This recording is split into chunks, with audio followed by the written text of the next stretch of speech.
കൈകൾ ശുദ്ധമാണെങ്കിൽ ഭയക്കേണ്ടതില്ല. പക്ഷേ അങ്ങനെയല്ലല്ലോ ഇപ്പോഴത്തെ സാഹചര്യം. അഭിലാഷ് പറഞ്ഞത് ശരിയാണ്. പ്രത്യേകിച്ചും മാതൃകയാവേണ്ട രാഷ്ട്രീയ നേതാക്കളാണ് ഇത്തരത്തിൽ സാമ്പത്തിക ക്രമക്കേടുകളുടെ പേരിൽ, വെട്ടിപ്പുകളുടെ പേരിൽ പ്രതിസ്ഥാനത്ത് നിൽക്കുന്നത് എന്നുള്ളൊരു പ്രശ്നമുണ്ട്. JMM ജാർഖണ്ഡ് മുക്തി മോർച്ചയുടെ നേതാവായ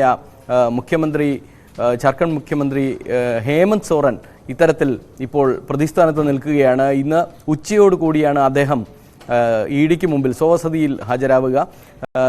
റാഞ്ചിയിൽ ED ഉദ്യോഗസ്ഥർ എത്തിയിരുന്നു. കഴിഞ്ഞ ദിവസങ്ങളെല്ലാം നാടകീയമായ രംഗങ്ങളാണ് അരങ്ങേറിയത്.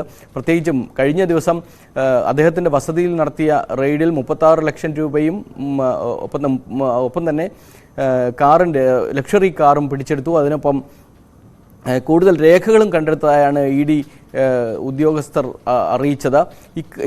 ഈ പശ്ചാത്തലത്തിലാണ് അദ്ദേഹത്തിന് അറസ്റ്റിനുള്ള സാധ്യത ഉണ്ട് എന്ന് നമ്മൾ പറയുന്നത്.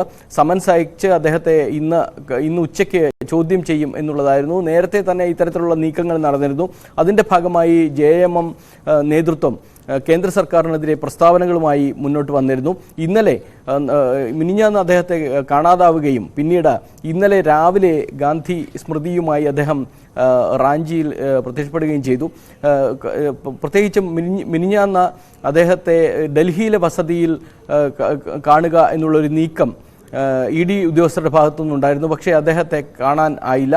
അപ്പോൾ BJP നേതൃത്വം കളിയാക്കുന്ന മട്ടിൽ മുഖ്യമന്ത്രിയെ കാണാനില്ല എന്ന തരത്തിലുള്ള പോസ്റ്ററുകൾ അടക്കം പതിക്കുകയും പ്രചരിപ്പിക്കുകയും ചെയ്തു.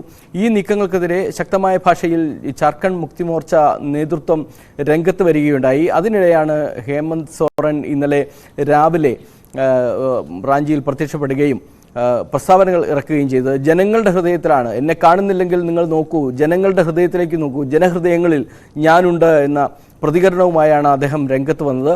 ഒപ്പം ഇന്നലെ ഭാര്യ കൽപ്പനയുമായി അദ്ദേഹം ഗവർണറെ കണ്ടു എന്നാണ് റിപ്പോർട്ടുകൾ. എന്തായാലും ഭർത്താവ് ഒരുപക്ഷെ അറസ്റ്റിലായാൽ ഭാര്യ ഒറീസ സ്വദേശിയാണ് കൽപ്പനയ്ക്ക് അവിടെ സീറ്റ് പോലും തയ്യാറായി കഴിഞ്ഞിരിക്കുന്നു എന്നാണ് അറിയാൻ സാധിക്കുന്നത്. അങ്ങനെയെങ്കിൽ കൽപ്പന മുഖ്യമന്ത്രിയാകുകയും ഇപ്പോൾ മറ്റന്നാൾ ബജറ്റ് സമ്മേളനം തുടങ്ങാനിരിക്കുകയാണ് ജാർഖണ്ഡിൽ. അപ്പോൾ ജാർഖണ്ഡ് സംസ്ഥാനത്തിൻ്റെ അസ്ഥിരപ്പെടുത്താൻ അല്ലെങ്കിൽ ഭരണ നേതൃത്വത്തെ അസ്ഥിരപ്പെടുത്താനുള്ള നീക്കമാണ് കേന്ദ്ര സർക്കാരിൻ്റെ ഭാഗത്തുനിന്ന് ഉണ്ടാകുന്നത് എന്നുള്ള ഒരു പ്രതികരണം കൂടി ഹേമന്ത് സോറൻ്റെ ഭാഗത്തുനിന്ന് ഇന്നലെ ഉണ്ടാവുകയുണ്ടായി. എന്തായാലും ഇന്ന് ഉച്ചയ്ക്ക് നാടകീയമായ രംഗങ്ങളായിരിക്കും, ഒരു പക്ഷേ നിർണായകമായിരിക്കും ഹേമന്ത് സോറനെ സംബന്ധിച്ചിടത്തോളം ഇന്നത്തെ ചോദ്യം ചെയ്യൽ എന്നാണ് അറിയാൻ സാധിക്കുന്നത്. വരും മണിക്കൂറുകളിൽ ഏറ്റവും ചൂട് പിടിക്കുന്ന ഒരു വാർത്ത തന്നെയായിരിക്കും അത്. എന്തായാലും രാഷ്ട്രീയ പകപോക്കൽ എന്ന ഓമനപ്പേരൊക്കെ ഉപയോഗിച്ചുകൊണ്ട് എല്ലാ രാഷ്ട്രീയ പാർട്ടികൾക്കും ഇത്തരം അഴിമതികളെയൊക്കെ മറച്ചുവെക്കാൻ സാധിക്കും. 35 ലക്ഷത്തിലധികം രൂപയാണ് ഒരു മുഖ്യമന്ത്രിയുടെ വസതിയിൽ നിന്ന് പിടികൂടുന്നത് എന്നതാണ് ഇതിൻ്റെ ഗൗരവം. ഏതാനും ദിവസങ്ങൾക്ക് മുമ്പ്